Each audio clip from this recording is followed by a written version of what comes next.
Assalamualaikum warahmatullahi wabarakatuh.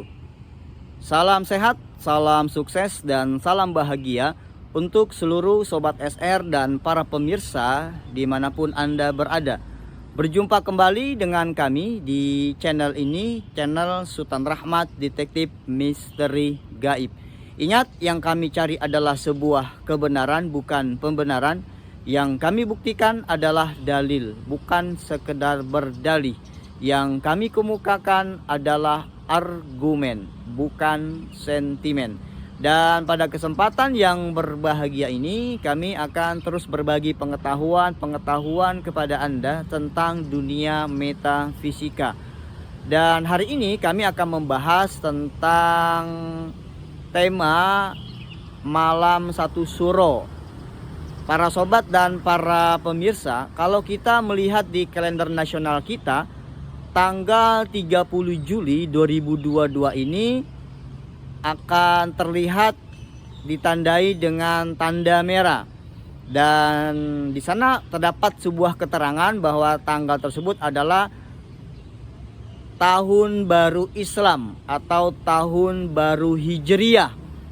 Nah, di daerah Jawa, negeri kita ini tahun baru Hijriah atau tahun baru Islam sering disebut dengan satu suro, dan malamnya ini sering disebut dengan nama malam satu suro.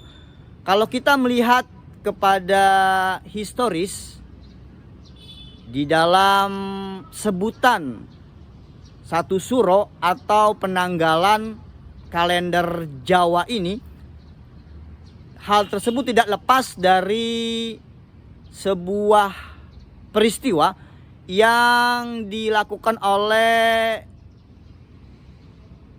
Raja Mataram Islam, Kesultanan Mataram Islam, yang pada saat itu beliau ini mengadakan sebuah acara pada malam satu suro, yang kemudian ini menjadi cikal bakal, menjadi pertanda akan dimulainya penanggalan edisi Jawa pada saat itu.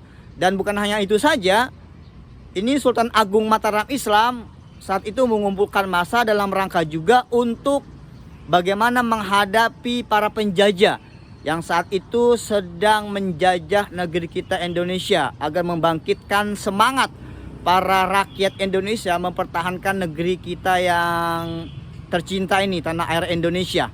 Nah, biasanya di malam satu suro di negeri kita ini, banyak daripada masyarakat kita ini mengadakan sebuah acara-acara tertentu, tradisi-tradisi tertentu, acara-acara ruwetan tertentu yang digelar pada malam satu suro. Sebagai contoh, ada sebuah tradisi yang sering dilakukan oleh masyarakat kita pada malam satu suro ini, memandikan benda-benda pusaka seperti keris, seperti pisau, seperti tombak, atau benda-benda pusaka lainnya yang dianggap sebagai benda keramat. Yang kedua, ada juga di malam satu suro ini masyarakat kita yang memandikan hewan-hewan peliharaan tertentu seperti kerbau, bule, seperti sapi, atau bahkan burung tertentu atau ayam, yang mereka anggap bahwa binatang-binatang ini memiliki sesuatu yang bersifat magic. Karena anggapan masyarakat kita, ada beberapa hewan-hewan yang memang mereka ini dianggap suci dan lain sebagainya. Kemudian juga yang ketiga, biasanya di malam satu suro ini masyarakat kita ada yang membuat acara-acara ruwetan, membersihkan diri dengan membuat air, dengan mengadakan acara-acara tertentu yang pada intinya mereka adalah untuk melakukan ritual-ritual tertentu. Nah, para sobat dan para pemirsa, ternyata malam satu suro ini juga di dunia metafisika ini merupakan malam yang sakral bagi mereka yang melakukan pesugihan-pesugihan. Nah, sebenarnya ada apa di malam satu suro bagi orang-orang yang pernah melakukan pesugihan dalam rangka mencari kekayaan, dalam rangka mencari harta dengan cara yang singkat tapi sesat? Kita akan jelaskan setelah jeda berikut ini.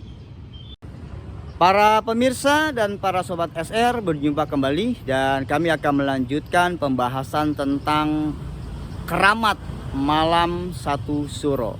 Sebagaimana tadi kami sudah sebutkan, di malam satu suro biasanya masyarakat kita di daerah Jawa ini banyak melakukan sebuah tradisi-tradisi tertentu, memandikan benda-benda pusaka, memandikan hewan-hewan tertentu, bahkan membuat acara-acara ruwetan dan lain sebagainya. Ternyata di dalam dunia metafisika, di dalam dunia perdukunan, di dalam dunia pesugihan, ini malam satu suro dianggap sebagai malam yang sangat sakral, sebagai malam yang dianggap memiliki satu kondisi yang sangat baik bagi mereka. Karena apa? Biasanya orang-orang yang melakukan pesugihan di dalam rangka mencari harta kekayaan, di dalam rangka mencari pangkat dan kedudukan, dalam rangka mencari popularitas, ketenaran, yang mereka menempuh jalan yang salah, menempuh jalan yang sesat, melakukan perjanjian dengan bangsa jin, melakukan pesugihan. Pada malam satu suro ini mereka harus memperbaharui perjanjian-perjanjian pesugihannya. Jadi mereka yang melakukan perjanjian dengan bangsa jin yang diperantarai oleh sang dukun untuk melakukan aktivitas pesugihan, mereka mendatangi kembali para juru kunci, kuncen, mendatangi para dukun untuk mereka melakukan pembaharuan MOU, melakukan pembaharuan perjanjian kembali kepada bangsa jin. Dan otomatis perjanjian itu bukan hanya sekedar perjanjian biasa, tetapi mereka juga harus menyetorkan tumbal-tumbal mereka. Jadi kalau anak istri sudah ditumbalkan, biasanya para pelaku-pelaku pesugihan ini akan mencari tumbal-tumbal lainnya. Bisa jadi tetangganya, bisa jadi karyawan-karyawannya, bisa jadi orang lain yang mereka menjadi korban untuk disetorkan sebagai tumbal atas perjanjian pesugihan tersebut. Nah, kalau para pelaku pesugihan ini mereka tidak memperbarui perjanjiannya dengan bangsa jin yang difasilitasi oleh dukun, oleh kuncen tersebut, atau mereka tidak memberikan tumbal kepada bangsa jin, maka biasanya perjanjian yang di awal ini, yang dia minta harta, dia minta kedudukan, dia minta jabatan, dia minta popularitas, minta ketenaran, kecantikan dan lain sebagainya, maka ini akan menjadi pudar. Maka dia tidak lagi memperoleh harta yang dia inginkan, menjadi memiliki jabatan ini tidak didapat kembali, kemudian popularitasnya ini akan meredup dan lain sebagainya. Makanya mereka, orang-orang yang melakukan pesugihan ini akan merasa rugi kalau di malam satu suro ini mereka tidak melakukan pembaruan perjanjian dan memberikan tumbal kepada bangsa jin. Dan lama kelamaan bukan saja hanya dia menjadi miskin kembali, menjadi tidak terkenal kembali, dan tidak memiliki pangkat dan kedudukan kembali, biasanya juga ini akan memakan dirinya sendiri. Jadi bangsa jin ini nanti akan menuntut mereka, para pelaku korban para pelaku pesugihan ini, akan dimintai tumbal-tumbal baru jika ingin mendapatkan sesuatu yang diinginkan kembali. Kalau tidak, maka pelaku-pelaku pesugihan akan menjadi korban selanjutnya dari bangsa jin.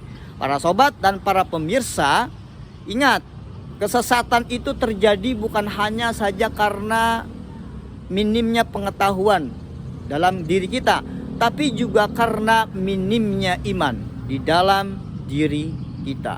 Selamat beraktivitas, salam sehat, salam sukses, dan Salam bahagia untuk kita semua.